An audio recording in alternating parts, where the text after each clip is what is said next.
depending on where the cutoff was, there was a small discrepancy on the microphone, so we replaced that. The minute I define ounces, there's 9 trillion Italian bartenders that'll laugh at me. It's the right amount. I drink that. Boom. As long as what you're putting in the glass has got the right ingredients, the right proportions, mixed with love, and the person you're giving it to, you're making them feel good, right? There's that genuine hospitality component. Then you did it the right way. This right here, see that sound right here? You won't get that from a big cube. This is true. You won't get that from a sphere.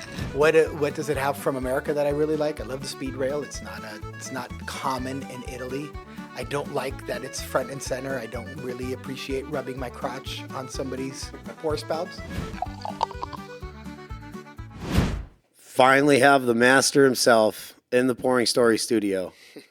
What's up, man? Livio, how you been? I'm good. How are you? I'm happy. I'm happy you're here finally, man. Happy to be here. We've been talking about it for a while, and finally we made it. Yeah, I mean, you started Master Your Glass years ago, and I always use that as a resource, and it kind of spurred me to wanting to create my own thing on YouTube. And it's cool because I want to do something different because you've covered so many topics and comparisons of spirits and stuff like that. So I like to take your lessons and apply them. So it's really cool to actually have you in studio. Awesome. Yeah, I like the differentiation here that you're doing with just kind of open dialogue sort of situations. It's cool. Yeah. Well, tell everyone a little bit about you who doesn't know. If they don't live in Vegas, then it'd be crazy to not know. If you live in Vegas, then you know Livio. I know you came from Italy. I kind of want to get into a little bit of that, and then we'd love to talk to you about the Southern Wine Program. Sure. Yeah. So name is Livio. I moved here in 2001, here being Las Vegas. Actually originally moved to Southern California for 4 months, then was recruited by Southern Wine and now Southern Glazers back in '01. So it's going to be this July, 24 years that I've been in Las Vegas. And I had moved to Southern California just for 4 or 5 months. I wanted to do a little winter shift in America, because in Italy I grew up on an island and we always had summer jobs. We never really had winter jobs, so we took advantage of the winter to go travel or go learn new things. And that was 24 years ago, and now I'm still here. What was the deciding factor to actually cut? Because, I mean, you were already doing bartending and kind of a big deal in Italy, but what makes you make the chance, like, oh, I want to go live in America and go experience cocktail culture there?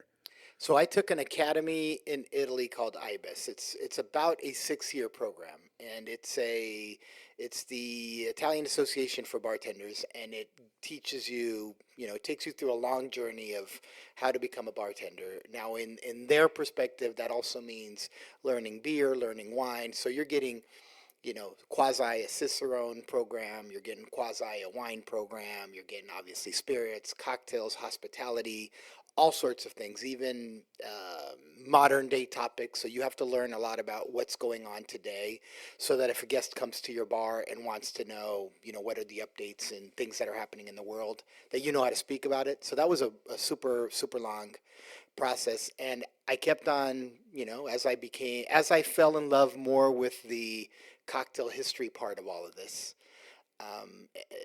Aside from hospitality, so I like to make people happy, but then with that come a whole bunch of ancillary things I needed to learn, and the history of the cocktail was the one that fascinated me the most. And every major cocktail of the time brought me back to America. Where was the Manhattan invented? Well, probably in New York, right? Where was the Cosmo invented? Well, Miami, Florida, more than likely. That one too has a couple of variations. Where was the Mai Tai invented? Oakland, California. Okay, well, I better go to America, because if I want to learn this the best way possible, then I should go where all of this started. And that's what brought me to America. Of course, I had an American passport. For those who don't know, I was actually born in America, but grew up in Italy. My dad owned a business in America, so we would go back and forth. He was a older father. He was 52 when I was born, so by the time I was 12, he retired. And at that point, we lived permanently in Italy. So I had a passport. Why not come to America and check it out? I like that. You taught me that the original cocktail, once the punch was made, then the original cocktail was the old fashioned that was made in America too. Mm-hmm. So I didn't even know that America was the originator of cocktails. Because when I think of cocktail culture and everything, you think of like European bars. I think of that. I even think of Japanese bartenders because it's just that they've cared for it through the ages, where we had our kind of dark ages in America. Right. Speaking of cocktail, I want to start with the Ponce de Leon. And that I looked up a few recipes online, so I'm gonna make it with a gold. It says a lighter, a gold rum, cognac, Cointreau, and pink grapefruit with a champagne topper. But I think you were giving me a completely different recipe. Yeah, I don't know about this one. It's really it's normal, right? Gee, so many times cocktails with the same name are created in two different decades, two different bars, two different cities, two different whatevers, right? And so I'm sure this Ponce de Leon that you're making is a legit historical cocktail, but it's not the one that I was bringing up, when in our conversation before this. Based on your recipe that you said was 1965, and you brought a book with it in there. Well, I'm gonna make this one, which this I found it on different. Everywhere I looked, this was the more common recipe, and it like Difford's guide and everything. I love liquor.com personally. If I can find a recipe on there that I'm curious or questioning, but this it wasn't even on liquor.com either way. So the recipe that I found on Difford's guide was pink grapefruit, Cointreau, cognac, light rum, and then the a topper with champagne. So while I'm making that, maybe after this, I'll have you get up and make whatever the other Ponce de Leon is that you're prepared for. Sounds good. So Yeah, so I like liquor.com, great resource. I think Difford is a little more heavy on the European, cocktails and topics. And liquor.com is a little more heavy on the American topics. Both of them overlap with a lot of great information, but deep down, if you want something more in the European that happened in the European world, Difford's has a little edge up on them, interesting. and then vice versa with liquor.com in America. Yeah. Oh, okay, that's a good reference point. So I'm gonna use Remy VSOP if that works, Sounds good to me. right? Southern brand, Yeah, correct? yeah, sounds good to me. Great cognac. And then, so while I'm making this, when did you start at Southern? Because I know you said you spent a little bit of time in California, and you've been at Southern since after that, right? And what was your trajectory there to end up now you're running the educational class that just won an award at the bar and nightclub or what is it, bar and nightclub Bar show? and restaurant show, yeah. Bar and restaurant show? Best hospitality program for 2024. So it That's was great. awesome. Yeah, That's it was great. incredible. And An honor. I've personally taken the class 3 times. So I had 3 different instructors, and I have to say, I original one with Francesco was incredible for me and kind of changed who I was as a bartender. That's awesome. And then coming to your class and seeing the changes that you made and like a completely different layout in the structure it's going, and you even have like a panel, and there's a lot more input from multiple opinions, which I like because that's really is bartending is everyone throwing in their opinion and making their own versions of stuff. So it's great to have multiple reference points for the same class because it's I've seen us get into debates on in that class where it's like which we're going to talk about how you like your Negroni and make your classic the way you make it classically that it would have been done in Italy. So I'm pretty excited to see where the class is going. But how did that whole process go? How'd you find yourself moving through the ranks at Southern? Yeah, so I was when I first started at Southern, I was at the time we were called beverage specialists, right? Basically, writing cocktail menus and making spirits presentations, pre-shifts, educational type of stuff for the company. Um, One of my bosses at the time noticed that I like to close the sale, so I couldn't just make you a drink without telling you, hey, so what do you think? Should we put this on the menu, or what do we have to do to put it on the menu? So he saw me as more of a closer, so I took a whole spin, and they put me in sales, then sales management, then executive sales management. I just made my way all the way up to a VP role. Then came the pandemic, And when the pandemic came and we were shut down for a while, when I came back, I was offered the education role, and I had mixed feelings about it. And then I just remembered, hey, this was the reason why I started here in the first place. This was what brought me. This is the passion that I have.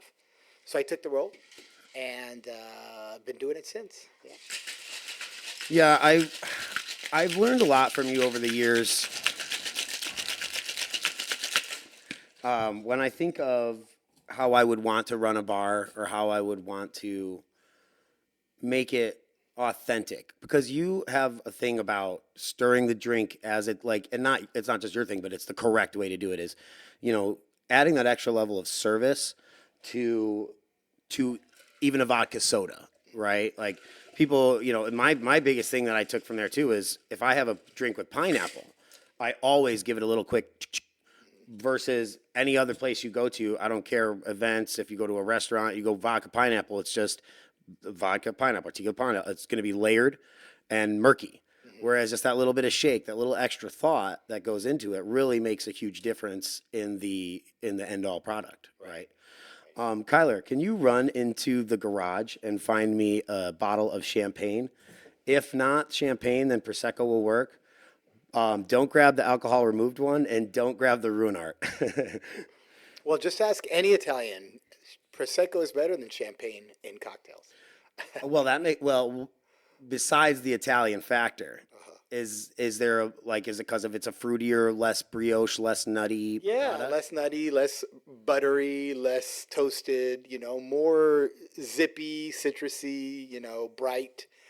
That's not the reason why it's better. It's because it's not, right? You can play off those buttery notes really well if you're a good bartender. So it's not that prosecco is better than champagne in a cocktail, but most bubbly cocktails have that crisp component, zippy, citrusy, almost lemony component that is a good thing to have. So that's why I like prosecco a lot. And also, I left the grapefruit peels that I cut in the fridge. It's my guy. You know, everyone needs a Kyler. Right? Because it doesn't matter how much I'll mise en place for every episode. I always forget one thing. You know, and that's the difference of setting up for a podcast where every time it's different cocktails and all that versus if you're at a restaurant, you're setting up for the cocktails you know you're going to make, Right. and you know mise en place being all things in their place. It makes a lot like when it's part of the problem with people when they order off the menu and you know you see there's nothing wrong with that, but it adds to the confusion of if it's like a complicated cocktail and I have to start finding ingredients that the well isn't prepared for because space is limited at bars. Right. You know, for that factor, I'm always trying to find how much can you prep, but you know, at Bramare, I'm not using a lot of egg whites. So some bars need egg whites right to the left of them. For me, I keep my egg whites in the freezer. So mise en place, it varies for every program. And it's like, this is one of the challenges of this podcast is making sure I have my different mise en place ready for each time. Yeah, that makes sense. Different bars do different things and different clientele. It's the vision of the bar too. Some ingredients like egg white, right? They only really classically go in a couple of cocktails. So if you're not working at the bar that makes them, they're obsolete, right? Or they're at least not required at hand grabbing distance. But in other bars, you need them all the time. So this is the wrong version of the Ponce de Leon. I wouldn't say wrong. It's the wrong one that I was talking about. Right. Let's try this guy. Well, you know, we all have our salute. Salute. Cheers. Cheers. Thank you for having me. Great to have you. Let's see. Lovely. Lovely.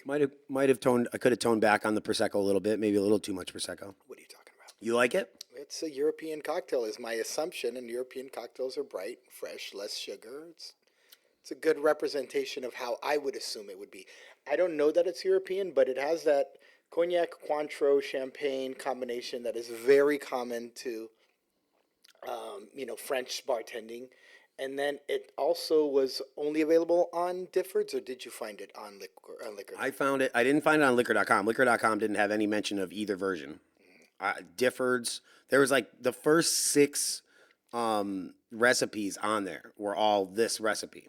And I'm pretty excited for yours because this does seem very European. My problem is I'm already going to finish this really quickly. I'm like a four sip drinker, sadly. But I also feel that this is a perfect opportunity for you to show the one that's in the book that you brought, which you did bring one of your, because you collect vintage books, right? What's this book? And that's the one that you're pulling this recipe from? Yeah, this one is actually my book. It's the Liquid Legacy from. It's a timeless tribute to the founders of the Bartenders Guild, and how the Bartenders Guild for now almost 80 years was intertwined with American cocktail culture. We seem to have always thought that, well, there's the guild and then there's the rest of the bartending community. Really, their stories are intertwined and have been intertwined for 80 years. It's really one gigantic thing, which I call the bar community. And within that bar community, there's different little pockets, and the guild was one of them. But that's this book here. Took me 9 years to write, and in 1965, a gentleman by the name of Joe Galsini, kind of an iconic tiki bartender. He went by Popo by the 1940s, and Popo Galsini in '65 entered his Ponce de Leon as a recipe in a cocktail competition. So Okay. that's the one I was talking about. It is funny that you said, I forget, there was like, you're like, there's some cocktails have 50 recipes, and and it's one of those things that people take creative freedoms, but this is vastly completely different. So I'm excited to have you make it, and you told me that it's a blended drink. It is a blended drink. Now, is the blender broken? It is not. For once, we're at a bar that the blender is not broken. So I mean, I haven't worked in a bar with a blender in over a decade. So I think Carrabba's, which was my first bar job, is my last bar that I had a blender at. So it's pretty wild. I'm excited to see you do it. I'm gonna pop up the blender and then we'll switch spots for a little bit. Okay. Yeah. As I look at this one, and again, not all the info is readily available. This one could be whip shaked too. It's a flash blend, and then you strain it over crushed ice. So it could be, it could have been whip shaken as well. So when you say flash blended, that means not like a super frothy consistency, but more of just like kind of a crushed in the blender. Less ice and shorter blend. Yeah. Okay. So Velvet Flernum Okay. and which peach? God, let's go with the Kuiper one. I actually thought you were gonna go with the Italian one. That's not Italian. Just because it has an Italian name does not mean Wait, what's Gianelli? it's made in America. I'm 100% sure. Well, I didn't say I knew where it was. I mean, maybe it was an Italian guy. If I made something, I mean, it'd be an American spirit, but with a Giambrone name. Yeah, no. So let's see. And then last minute, since I prepared for the Ponce de Leon that I just showed you, I did not prepare for the Ponce de Leon that he corrected me and said the 1965 version. So we are, instead of passion fruit puree, we're using passion fruit marmalade. Sure. And we did that a little taste. He saed you might have to adjust for the sweetness. Yeah, we'll give it a shot. We'll see. On the fly, On or the a la minute, as I like to say. A la minute. And then what about the gin? What gin would you pick? You have some here and a bunch there. To be honest with you, he probably used an aged gin like Seagram's. He used that a lot. Joe Galsini did. Because remember, these were tiki drinks, and he was the one that had the cojones to make them with gin instead of rum. But I would say, let me take a look. I might have to take my. Well, yeah, so you can take a look while you're switching over because I pulled out the rest of your ingredients. Okay. So you could just like drop your headphones and then I'll let you look there and I'll switch your spot. He's selecting through here. The interesting thing about working at a distribution company, as a smart person always uses their actual brands that their company represents.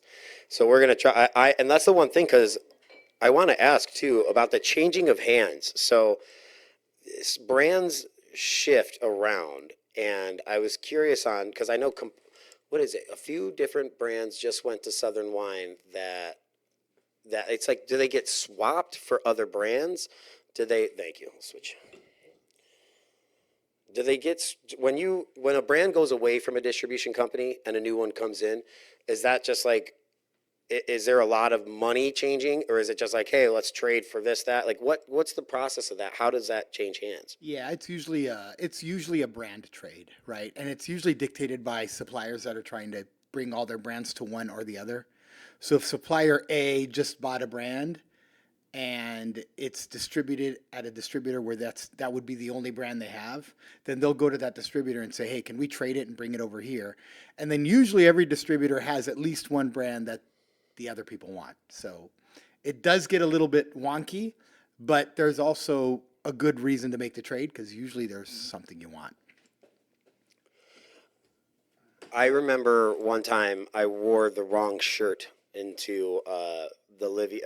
It might not have been your class because I've been good since my first round, but at Francesco's class, I'm pretty sure I wore like a Maker's Mark shirt or something, or I don't think I'd be stupid enough to put Jack Daniels on. Oh, you're one of those, huh? I on the first couple weeks, and they're like, dude, not you. And Michael LaPena had brought me to the class originally, which I always want to give credit to Michael LaPena. He's the one that really he started the ball rolling for me.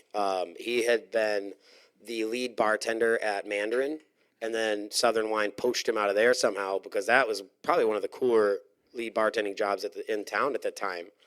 And I was at Capitol Grill, just getting used to bartending and understanding that there's more to it than, and there was nothing wrong with the Carrabba's way, but it was very old timey, like very, like, the Olive Garden type bar where there might be some regulars, but overall it's a lower brow program, but because it doesn't need to be more.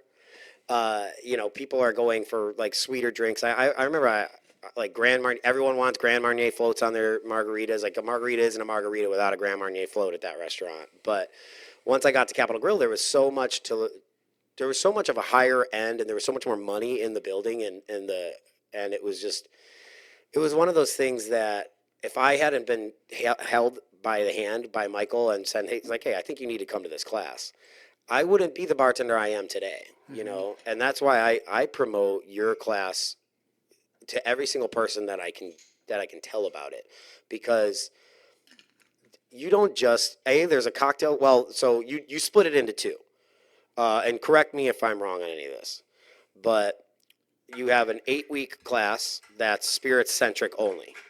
Correct. And then you have a 6-week mixology class now? Correct. Cocktails. And it used to be a cocktails class. It used to be one combined 12-week. And I've done until, actually, I want to say, even the one I took when you first took over the class, I want to say you were still doing the 12 weeks thing, potentially. Might be. Because I did a cocktail competition in that one, and that was like, Yeah, that was the first edition, yeah. And I like it because it's one of those things, like with anything, you get your bearings about you, and when you take over a new role, and you go like, what did I like and what don't I like about this first rendition? And after a couple run-throughs, you really dial in. But I love the split because with the people that come to the spirits class, they're actually, it's very, the average person that comes to the spirits class isn't there to be a bartender. Right. Sometimes it's a GM. Right. We're going to switch mics real quick. 6-week 8-week academy, 6-week when you took it. So depending on where the cutoff was, there was a small discrepancy on the microphone, so we replaced that.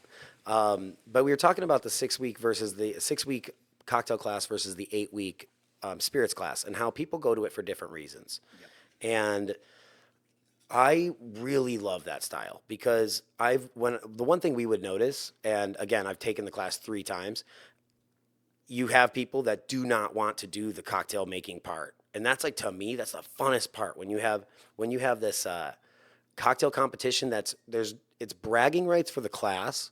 And if you completely bomb, it's like everyone supports in that class. They're like, They want to help you. Students are asking each other, tell me what you did, what you put together, and what we're experiencing here. Okay, couple things. Since first I started pouring gin, and then I realized I I'm doubling it because I'm making two. So I went back and I poured more gin in it halfway through the process. But we are doing 1 ounce of gin. That was basically how, now the recipes back in 65, they were very wonky in translating how they wrote them. Translating them is completely jigger interpretation. I did 1 ounce of gin, and then I do a half an ounce of peach liqueur, which is what he asked for, a half an ounce of velvet falernum, a half an ounce of lime juice, and what was the last one? And then he did a half an ounce of passion fruit puree. And of course, because we're not using puree, but we're using a marmalade, I'm kind of throwing it in as I go and straw testing it, give or take that. So then, of course, this is doubled up. Now, this is the recipe. I guess it's the best we can get it the way as we are right now. I'm not going to put a lot of ice in it because, again, I want it to come out of the blender liquidy because this is then supposed to pour over crushed ice. Now, we're probably going to need a fine strainer because this thing is going to look a little wonky to fine strain. Oh, you got it there? Cool. Yeah, and there's 2 glasses in that ice bucket right there, and the blender is below next to your feet. This is the first blended cocktail on Pouring Stories, and I'm excited because I have a guilty pleasure. I like a frozen margarita. Oh, me too. Me too. I like a pina colada. Where are the tall glasses? In the ice chest. For lack of space, I have to utilize things that shouldn't be utilized that way.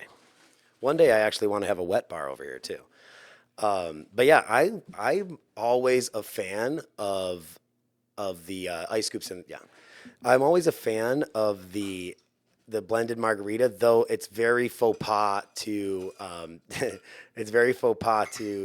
drink it with, like, if I'm at a craft cocktail bar and you're like, and they got, I mean, I don't know a craft cocktail bar that has a blender, to be honest with you. Mm-hmm. But if you ordered that and everyone else is going to get their classics, they're going to kind of look at you and be like, really, bro? But I do.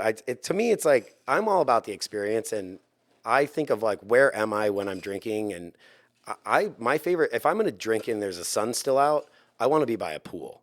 Right. And that's when that blended margarita really comes into hand for me. But anyways, I wanted to speak more about that class because so the 6-week course now is specifically cocktails. You're centric, like, so everyone involved in that class now wants to be there for cocktail making. Correct.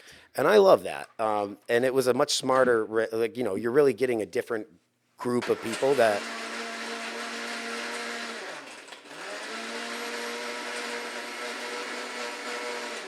And that's the reason a lot of bars don't have blenders, because you have to stop the conversation. With The that, first floor blender I've ever seen. The first ankle blender. we're bringing it back. Dude. Ankle We're gonna blender. really start it. And this is my first Ponce this way, so it looks like the liquid will work right. Did you taste it with the marmalade now? Let's try it now. Now that it's And there's longer straws there, if that's a little pain. now that it's actually blended in there. I drink that. Boom. And I remember getting people to compete is a very hard part of that class because it's intimidating. And what you learn, the purpose of the cocktail class isn't to call a winner. It's to make you think in a different way. Absolutely. It's learning from watching other people making drinks, seeing what your colleagues are doing, and then going up there, sacking up and going up and making a drink in front of people. That's huge growth, Yeah, and what, like, the best benefit beyond, like, being creative is being under the pressure of in a cocktail competition. That's like, the more professional it is, the more you're gonna have a mic put in your face, and they're gonna be like, so what are we doing here while you're making the cocktail? So you really have to divide your attention. We recently did a Fortaleza cocktail competition at Bramare. It was super successful. It was a blast. I think as far as cocktail competitions are executed in this town, for our very first one at a new restaurant, I think we crushed it. Nice. And, like, what I learned, because I was hosting for that, what I did learn is that it's a little unfair for, like, a new bartender. There was, like, several people in there that this was their first competition. And then they get a mic shoved in their face, and I'm like, what are you doing here? And they're like, can you come back to me? you know, and and you're like, I don't want to ruin I don't want to affect their competition, Right. but that is part of competing, is being prepared to tell people what you're doing. Right, and keep that within the time that you have to do it. Well, very clear. Yeah, I mean, most are about 7 minutes. I'll say this: 7 minutes can seem like a long time, but I recently did cocktail competition with 5 minutes, and it gets close. You know, you start 5 minutes when you're, again, mise en place, your bar. It's different. It's easy to make a 1 minute drink. Where are the cherries? Cherries are right. Oh, there it is. Yeah, limited space, unfortunately. With the cocktail competitions. Definitely not a EuroBar setup, that's for sure. It actually, you would believe it or not. I mean, look again. How would this be if all you had was a big and ice bin here? You couldn't do anything. 100%. That's a testament to EuroBar. Well, I'm glad that he brought that up. We'll come back to the class. Talked about you're wearing that beautiful EuroBar shirt, which I feel like you probably should have brought me one today. I should. I'm Count on it happening. I'm gonna twist his arm till I get one, and I'll buy a Liquid Legacy book in honor of that EuroBar shirt that I'm gonna get. Let's see what this is all about. Cheers. Let's taste the 1965 Ponce de Leon. So I was looking up the Liquid Legacy. You could buy that on the USBG website, right? Correct. You could buy it on Amazon or USBG website. Yeah. Perfect. Shop of the USBG website. Yeah. I like that. It's a little tart. It's juicy. Yeah. But it's actually boozy, right? So there's gin, peach liqueur, Falernum. falernum, right? Lime juice, and passion fruit puree. Now, the story about this drink here, and the reason why I like to talk about it, is because everybody in the tiki world knows about the Saturn cocktail, Yeah. invented by Joe Galsini in 1960. I want to say 67 or 69, probably 67. Very well documented by Beach Bum Berry in his, tiki books. And what I found in writing the Liquid Legacy and researching old recipe entries that were put in the USBG competitions was that 2 years before the Saturn, he made this one. Now, the Saturn story is pretty cool. It was called the X-15 originally because there was, by Joe Galsini's bar, which was the Konakai, there was the Douglas Aircraft Company. And the engineers for the Douglas Aircraft Company would go to Galsini's bar and drink. And he created the X-15 because the X-15 was the fastest jet that they made. Well, it turned out in a sad story that the one of the pilots crashed an X-15 and passed away. But in the meantime, the drink had become popular, so Galsini renames it the Saturn cocktail. Oh. And now it's made history and not beyond tiki bars, but no tiki bar doesn't have a Saturn. And I have to say that's one of my favorites. It's amazing. It's amazing. This here shows the testament that Galsini, in essence, had a template that he used, that he followed all the time, just like bartenders do. Because 2 years before making the Saturn, he made this one. What are the similarities? They both have gin. They both have lime. They both have falernum, right? They both have passion fruit, except with the Saturn, he went Mai Tai. He went combo of simple and orgeat, right?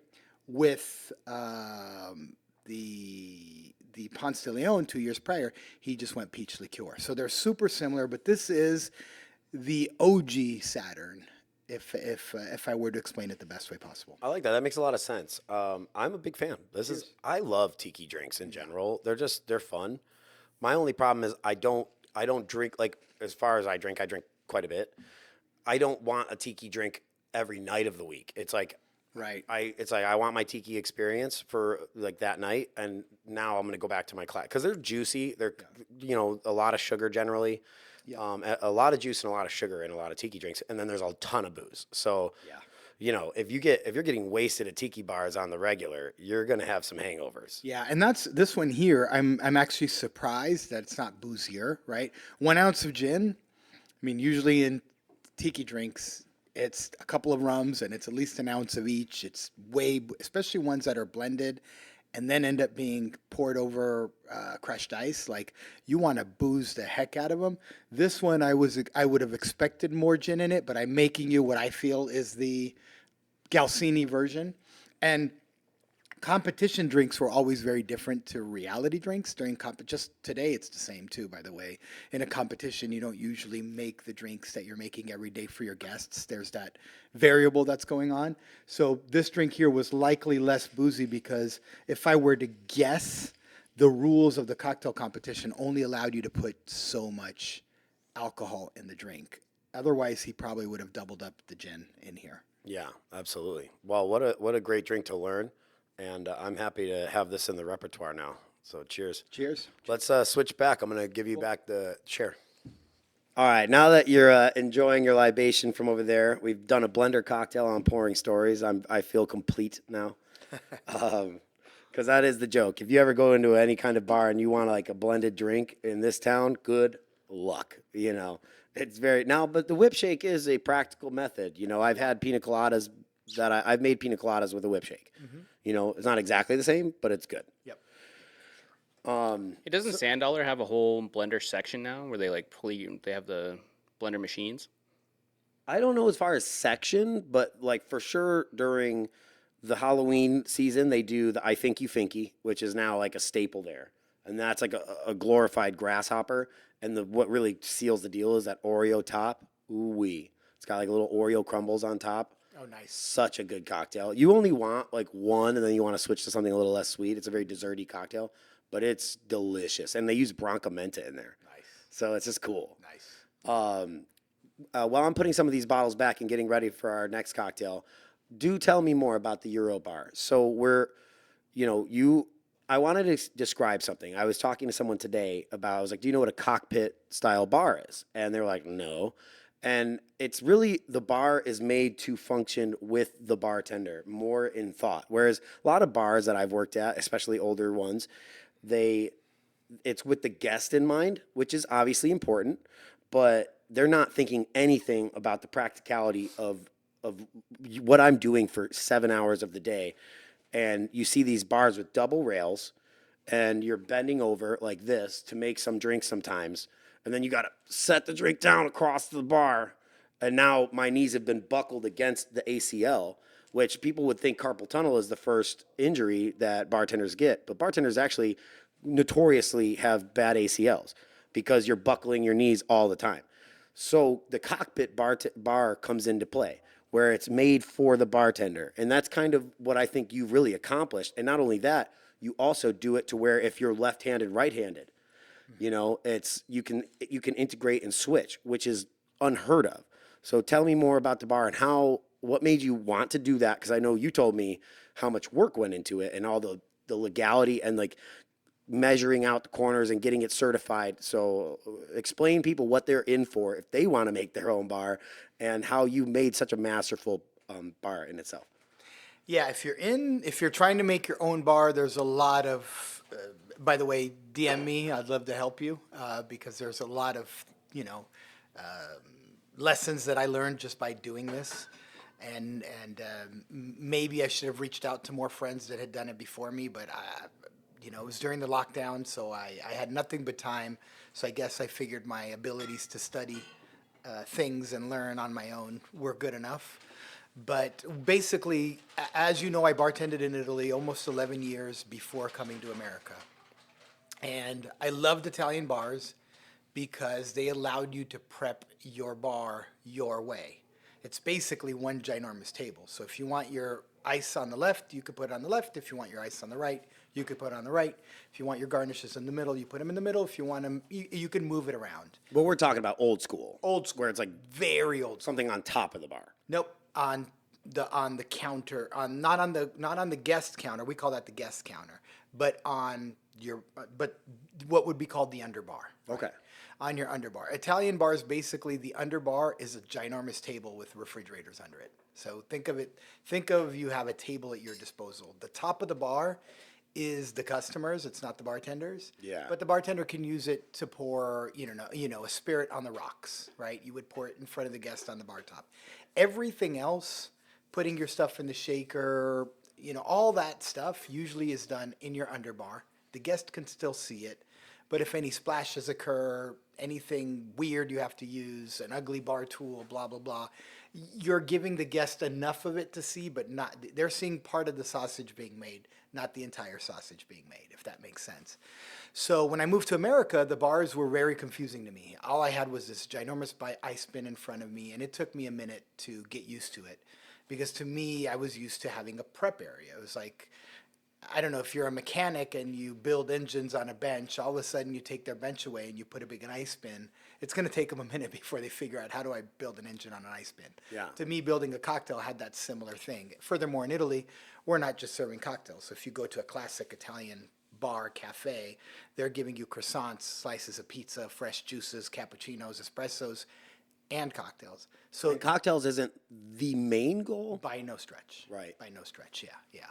Unless it's an American bar. That's why it's the American cocktail. So if it says American bar, then the cocktail is the main thing. If it just says bar, that's a transformed 100-year-old former ice cream parlor, tea shop, coffee shop, something else that once public lighting came and people started hanging out at night, said, oh, we got to put some booze on this too.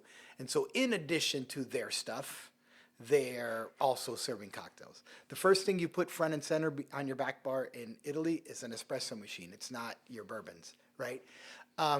So when I moved to America, it took me a minute to get used to American bars, and I really always had the dream of having the two bars have a baby. What do I really love about Italian bars, and what do I really love about American bars? Can I eliminate what I hate about both and put it all into one station? And, thus the EuroBar was born. And so what does it have from America that I really like? There you go. What does it have from America that I really like? I love the speed rail. It's not common in Italy. I don't like that it's front and center. I don't really appreciate rubbing my crotch on somebody's pour spouts. So That's a good point. I put it to the side, but I love the speed rail. I love the stainless steel component to it, the NSF approval. I love the backsplash for all those health and sanitation reasons. I love that there's a separation between dump sink and hand sink. That's an American thing, and it's amazing.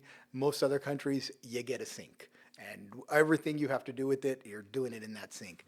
So, and what did I like about Italian bars was I liked the straight line. It doesn't look like a New York landscape where everything is bumping out at different lengths and heights and things. It's all one straight line, and it's cabinet based. And I loved that about Italian bars. So the two had a baby. And then from there came, out of wood and cardboard and all the things that I had available at that time, how do I make sure that the movements are slick and I'm not having just people walk around like madmen and madwomen to grab one thing or another. So then positioning all those things, going inch by inch to figure out what was the best way to lay it out. And then I laid it out, and it's been really rewarding, really fun. And EuroBar is now an amazing product. I have to ask though. So lately, all of a sudden, because you've had this, I've known you've been building and accomplishing this bar. Like the first time I think I saw it was a couple years ago in that there's like a private room that's not associated with Southern or not attached to Southern. It's like nearby, like in another building. And that was the first time I ever saw you behind that bar, and you did some presentations on your Master Your Glass and all that other stuff. And I mean the ads and everything. Mm-hmm. Now I'm seeing I feel like there was some crown and glass or something that had something kind of similar that looked very, to the same build as the EuroBar, but this is brand new. So I was curious if that had something to do, did they like ask you, or I don't know what happened there, or if you're working on something with them or not. No, I haven't worked with them. Yeah, there's a lot of sudden similarities between our bars. And I think that's a compliment to EuroBar, right? We are changing the industry. We're taking a different perspective. Doesn't mean the old bars suck by any stretch of the imagination. It just means that there's now more options. You don't have to just have a sports car or an SUV. Now there's pickup trucks, and there's minivans and other vehicles that still drive your kids to school and still get you to work, but there's a different way to do it. And that I will give EuroBar the credit for doing that, because I got laughed out of the room when I first launched EuroBar by way too many people. Now it's just normal that these cabinet-based European-style bars, where the prep area is not necessarily just relying on the bar top, but also having the underbar as a tool for the bartender to be able to use. I think EuroBar is the first.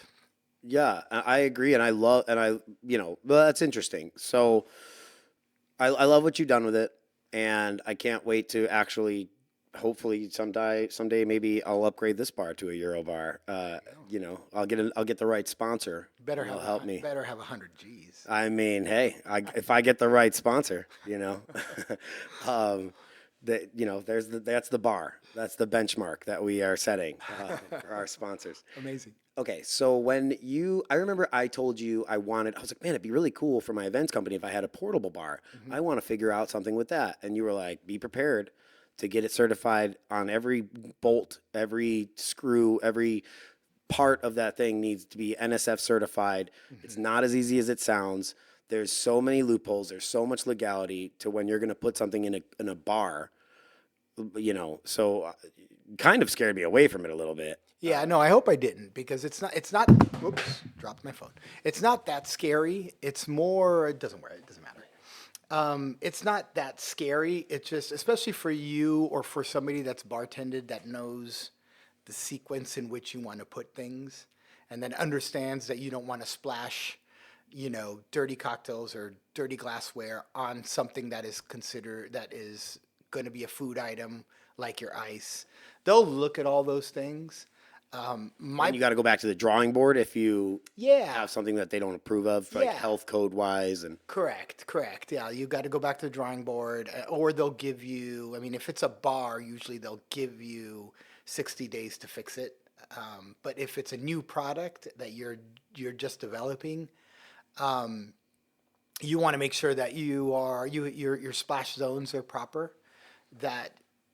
That's important to the health department. What's important to the bartender? That everything is available. What's important to the owner? That it's economical enough that they can afford it. What's important to the installer? If it's an install, that they can install it quickly. So as you can see, there's a big tug of war that goes on when developing a product. Every single stakeholder has a different thing going for them that conflicts with what everybody else is doing, because what the health department wants isn't what the bartender wants. right. What the owner wants is to have rightfully so, a budget and something installed by opening date. And that might conflict with what the health department wants, and that might conflict with what the bartender wants. Bartender might want a better, more expensive, harder to install, whatever station. And then you've got the installers, right? The installers, their job is to, within a reasonable amount of time, maybe 1 week, come in, install, plumb, add electrical, bolt it together, caulk it together within a reasonable amount of time. Well, they want to do that in and out, and they don't want to be on their backs for 9 hours plumbing something. And that's kind of where my conflict comes, because with installers. Right, and I'm learning a lot from them, and I think they're learning a lot from us, but I have to remind installers frequently, hey, you're going to live on this site for a week. There's a couple bartenders that are going to live on this site for 20 years, 8 hours a day, 5 days a week. So who of the two should we accommodate? Should I accommodate you so that you can stay on your back 1 hour less? Or should I accommodate the two bartenders that are going to be here for 20 years? And so there's that tug of war that goes on. And so you'll never get it right. You'll never have all parties happy. Either you have an unhappy bartender or an unhappy owner, or, somebody like That's that. his life. And unhappy, I don't mean like, oh my God, pull this stuff out and throw it away. I just mean they're going to find something to they're complain going to about. find something that didn't fit their bill. Yeah. And well, speaking of complaints, I loved Gatsby's. In my time at Gatsby's, I opened that bar when Resorts World opened. I opened up Gatsby's and then subsequently ate for Click, and I'm proud of that. But that bar was one of the last things built in Resorts World. Oh, wow. on opening day. Like on opening day, we weren't fully built. We didn't even have the shelves behind us. Oh, wow. Like so, it was like the lines for where the shelves were going to be built long ways, and they were like brass or brass plated, I should say, and so we had all the liquor behind us eye level on opening night, and that was a nightmare. And I hadn't figured out a batch program yet because I was a rookie on being a lead bartender. But then my biggest problem was that, and no offense to Cisco, but it was a Cisco bar. And it's like plug and play. There's all these generic pieces of equipment that, they work. They've worked for many years. There's technically nothing wrong with them. But they're very rudimentary. They're very, like you said, they're made to do the job. They're not made to do the job comfortably or, and then the bar top on Gatsby's was bigger than just for the guest part, like the top bar with the guest bar was bigger than this. And then you had your rail and you had, there was so much distance. Like 8 feet away from the guest. My knees are never going to recover from bartending there because it's just like, like this, the whole shift. So I can't wait to actually see the EuroBar in more places and actually get to work behind them more. That is kind of a dream. Yeah. So I'm going to make, and I've talked about this many a time on this cocktail or on this this show, I should say. Okay. Your name comes up all the time because I kind of, if you do it a certain way, I know it's the right way. So I have to consider it every time I do something, even though I've said Chef Nicole was on not long ago. And, we made Americanos, and I started talking about the Negroni, and I said, aesthetically, I love it on a big cube. But to you, that's that's not correct, and that's not the right way. And it makes sense because that's not what they would traditionally have in Italy. They wouldn't have big cubes, right? Well, you'd be surprised how many big cubers are in Italy now. Oh. Yeah. So here's the whole story about the cube. I like the 2-inch cube. I believe it belongs in one drink. Okay. Belongs in your old fashioned. Now, if on the menu you've got an additional drink that you need the cube so that you could place the cool garnish on top of, that's fine. However, this over fetish of putting everything on a 2-inch cube, it has got to end. It's just, there's too much of it. Absolutely. It's got to end. There's too much of that, right? Everything now is on a big 2-inch cube. Oh, by the way, it's $2 extra. That's Or five or some five or places. whatever that is. If you have really good ice, like a good Hoshi or cold draft 1x1 ice cube, I will take that over a cube just about on any drink on the planet. Yeah. So that's number one part of my. Real quick, what vermouth do you like? Are you a pro or anti Carpano Antica? I know you're a Di Torino guy. I'm a Di Torino guy. Yeah. I'm not a big fan of Antica. Is that because it overpowers the cocktail? Yeah, I want a vermouth that plays well. I don't want a vermouth that wants to be the star of the show. The Negroni is there's three members of the show that are all equally key cast members. Not one of them should overpower the other, and I feel like Carpano does kind of go over that. Yeah. So hopefully, Wonderful. I also have Martini Rossi. This is fine. Yeah, Beautiful. Yeah, this is fine. So I cut you off. Yeah, so if you have a 1-inch cube, I think that one does better than most 2-inch cubes can do in drinks. I'm not a big fan of the sphere. The sphere doesn't cling. The sphere doesn't, how do I say it? It doesn't, it rolls and hits into your nose. It's a little much for me.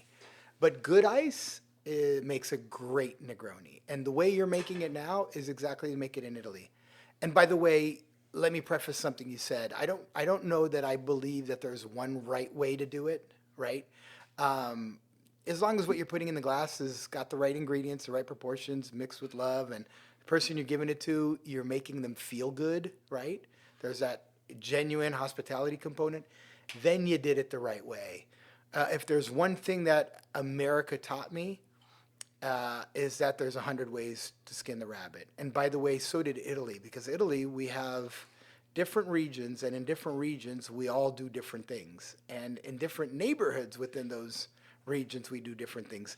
Give 10 Italian families a tomato, a leaf of basil, and a piece of mozzarella, and you will get 10 different dishes.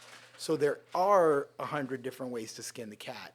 As long as it's good, it's delicious, it's authentic, it's not taking the name of one cocktail and making another one, or taking Or putting Ida in front of it, right? yeah, or any of that stuff, then you're doing it the right way, you know? So this is the Livio preferred method, right? Little toss. Yep. Build, yep, just like that. That's how you would get it in Florence. That's how you would get it in most of Italy. Back in the day, G, when we were making it this way in the 90s, the more old school bartenders would look at us like we were the punks because it's never been really understood, and some old school bartenders will do this still, if in the original Negroni the soda water was in or out. Because what Camillo Negroni asked the bartender Fosco was, can you toughen up my Negroni? He used the word irrobustire, can you make it more robust? That doesn't mean killing the soda, that means adding the gin. So chances are it could have been gin, Campari, sweet vermouth, splash of seltz, which made its way in so many Italian aperitifs. Like the splash of seltz is the quintessential ingredient in most aperitif. So my generation, I guess, eliminated the seltz in it. So we might be, I'm not one to judge because my generation might have even de-authenticized this drink much. But this right here, see that sound right here? You won't get that from a big cube. This is true. You won't get that from a sphere. And the nose hitting thing, that's another factor. Especially when you see it like in one of those stemless wine glasses. Yeah. Or God forbid, up rocks. Mm-hmm. You know, if you put a big cube in a freaking coupe, I hate you. Yeah. So and then the orange here, the way you actually put it here, that was the way they did it, right? Because to differentiate from the Americano to the Negroni, the bartenders in Florence, they would put a lemon in the Americano and an orange in the Negroni. Now the orange isn't as common in Tuscany as the lemon is. And so in order for the bartender or the server to walk up and say, want another Negroni, want another Americano, the lemon or the orange was the cue. So they would put a lemon in an Americano and an orange in the Negroni, tucked just like the way you did it. And that way it was easy to see what were we making next. Because you got to remember, the 1920s, 30s, 40s, there were just as many Americanos as there were Negronis on a bar at any given time. The Negroni took over a little later. I feel really embarrassed because I made my Americano with an orange. And that's fine too. And nowadays, that's happening in Italy as well. The thing that and you've probably heard me say this in class a lot, the thing that we have to remember is that it's not just we in America, I should say we anywhere where it's not authentically made, where it wasn't originally made, not authentically originally. We want to know the story. We want to know the trajectory. We want to know certain things. And sometimes those things are muddy. Sometimes it's cultural. So are there Negronis made in Italy that are not the way I just explained it? Hell yeah. Are there Negronis that are garnished with both a lemon and an orange in Italy? Hell yeah. Are there Americanos in Italy that don't have garnishes at all because the bar or the bartender, wherever they're located, doesn't have them or doesn't use them? Hell yeah.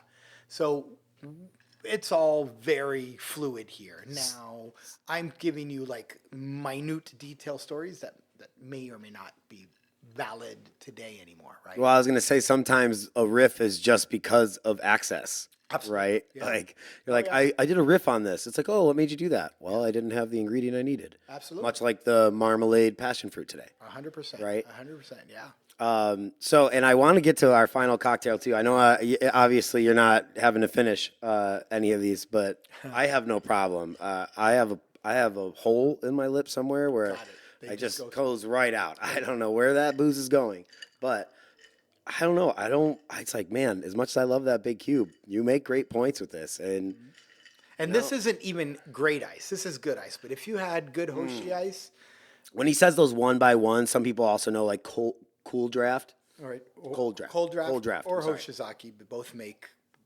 really good. And they're like one by one, as in like that one, like nice cubes. I'll be honest with you. Sometimes a bartender that hasn't worked with them a lot hates them because like you get 4 in a or 5 in a rocks glass, and they're just like, there's not enough, So it is something you have to get used to using, but sounds better in a shaker. Your dilution is more accurate, because if I work at a bar and there's like this is ready ice, which is pretty good, but it's not perfect. But if you work at a bar and they've got those little pellets of ice, it's like you're afraid to shake your cocktail. Right. Because like chick, oh, it's diluted. Right. And yeah, and there's also the factor of if that ice is made the right way. I mean, we don't need to nerd out on ice too much, but I love the conversation.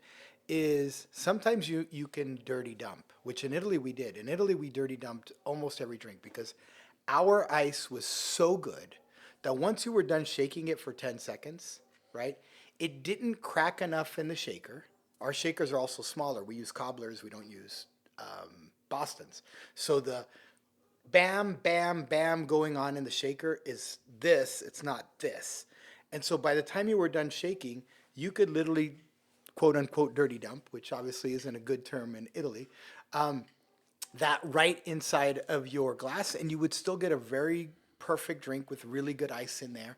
And and ice costs money these days, right? You're running a machine, you're running water to make it, you're using the ice. At the end of the shift, you're burning ice with whatever 5-10 gallons of hot water.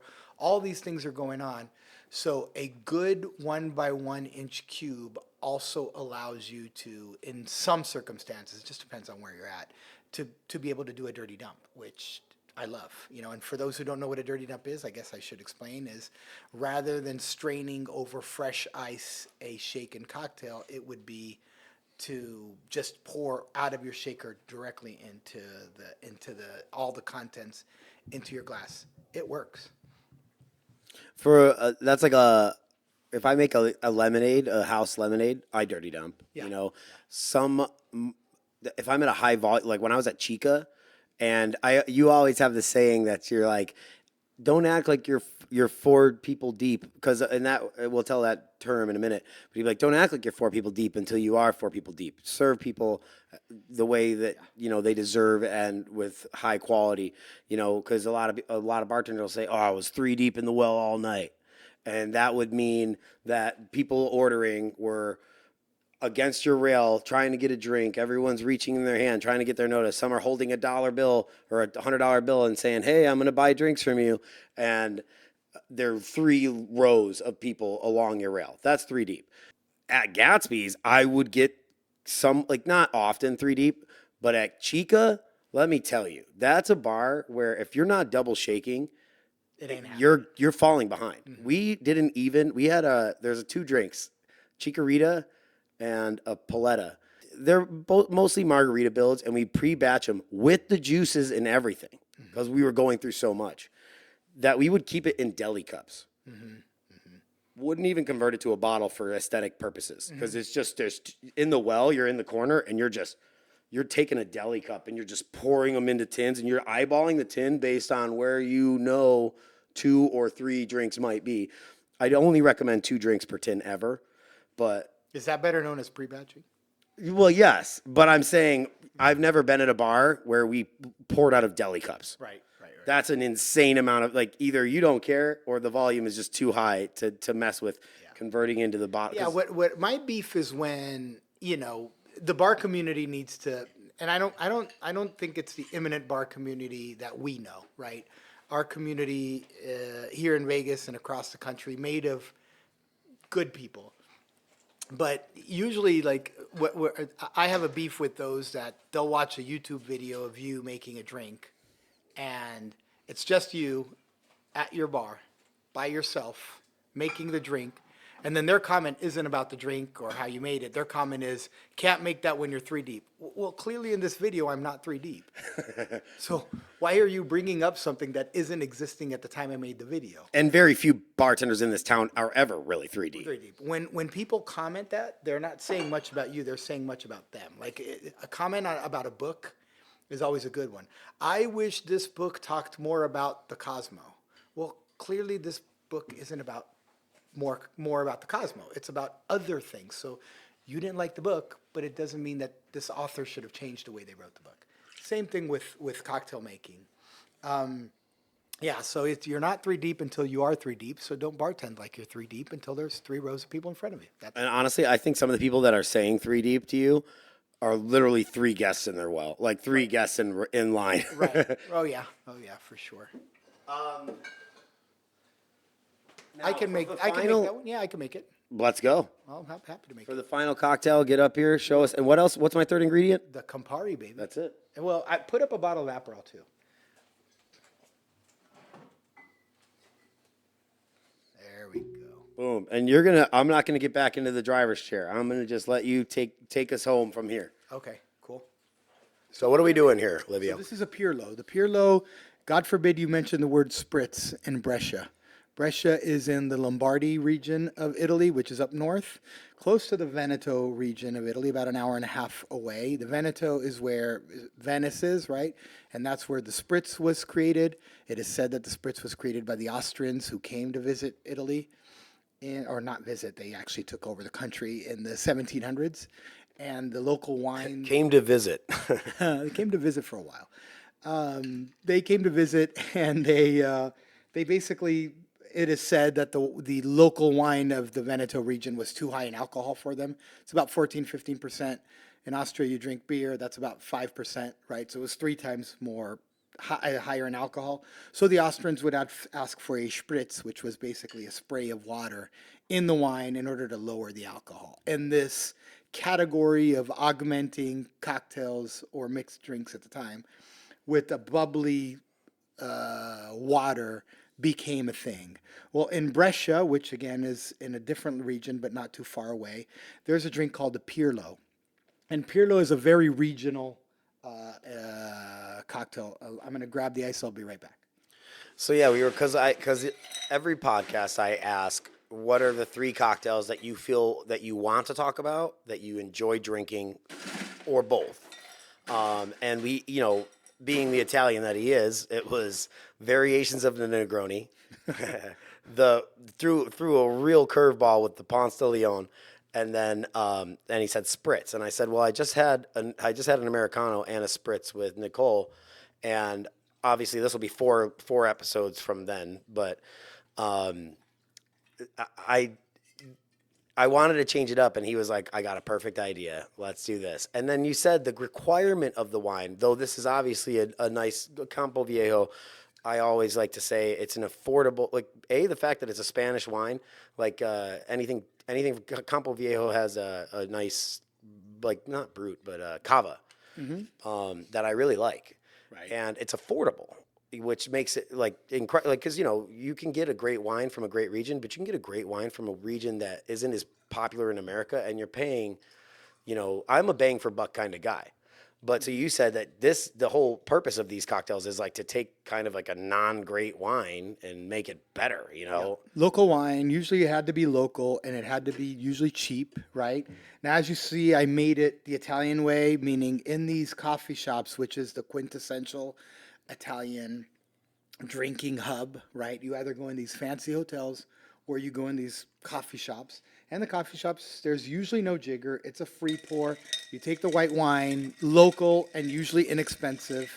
You put a few ounces of it, not measured. It's probably 3 ounces, but the minute I define ounces, there's 9 trillion Italian bartenders that'll laugh at me. It's the right amount. It's not the number. And just saying the word ounce. Right, just saying the word ounce. So it's 4 ounces, or did I say 3 or 4? 3 would be 120 mils. So it's it's 90 mils. So it's about 90 mils, 3 ounces of wine. But again, that's not the case.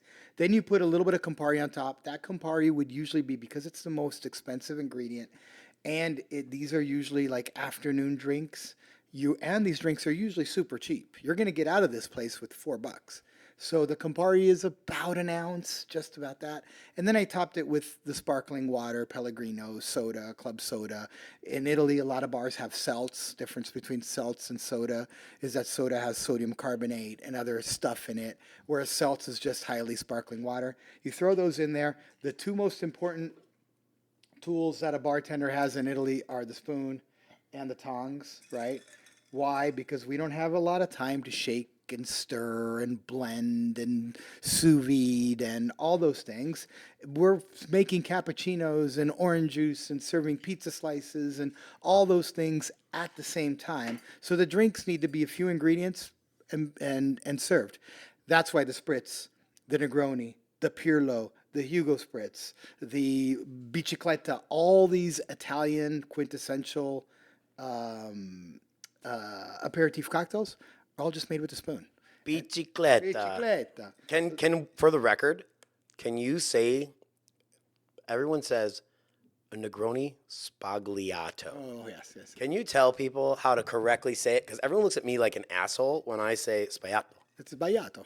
That's Oh, it. see, he even says it much. Sbagliato. It's like buy, the word buy, to buy a car is sbagliato. Bicicletta.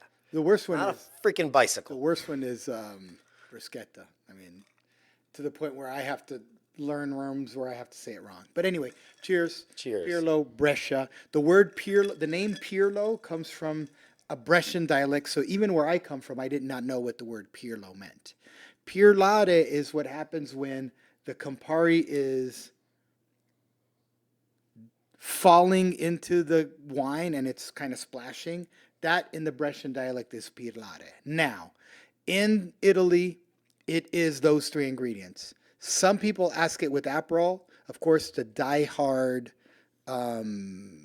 old school bartenders will laugh at you if you ask for Aperol, but it's becoming more and more a thing. Just like tequila espresso martinis have become a thing. Cheers. I have a final question to take us away and call it a day on this, but I need you to come back because this was very entertaining for me. And it's just like being back in the classroom with you. Why are Italians so obsessed with bitter? Mm-hmm. And why is that their spirit? Like, there's no spirit that I identify with Italians more than Amaro, and is Campari an Amaro? Because if you really want to look into it, check out Master Your Glass's Amaro whole breakdown, which I think you have two different Amaro. Two different ones, yeah. And I have rewatched them. I'm probably 50 of the views on there. You know what I mean? Because I just love it, and I've plagiarized your technique with the pastry to medicinal for my career. I don't think it's plagiarizing. It's why we do it. Yeah, but I mean, truly, one of my favorite mentors. But so tell me, to take us away, why do Italians like bitter stuff so much, and why is that kind of quintessential to the Italian?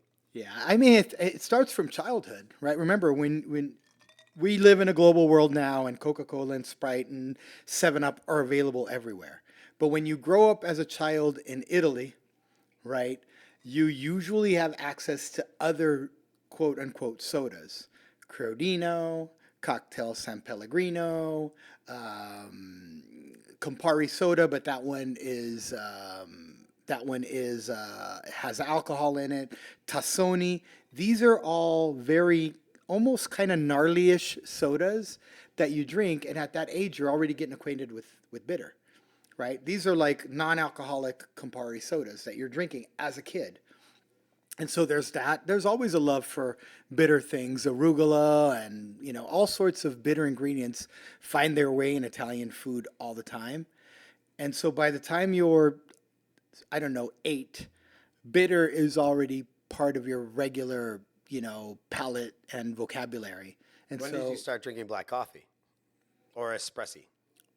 Espresso probably like 14, I was already drinking espresso. Yeah, something like that. It's a good question. I don't remember exactly, but it's probably 14 to 15. To answer your other question, no, Campari is technically not an Amaro. If there is some sort of lineage between Campari and Amaro, it's that they're both part of the herbal liqueur family. So before we talk about Amaro, before we talk about bitters, and before we talk about aperitivos or aperitivi, we should just talk about herbal liqueurs under which they all fall. Perfectly said. Hey, Livio, I want to say thank you so much. Really appreciate you coming on here. I beg you to come back here not too long away because there's a lot more to go over, and I just always learn a lot from you. So please, Awesome. Yeah, thank you for joining me. us. Thanks for having me, and I'll cheers to that. Hell yeah. I'll take my Negroni. Nothing against Brescia there, but Negroni's better. Yo, And I'm thanks for happy having me. here. I need this because I'm out.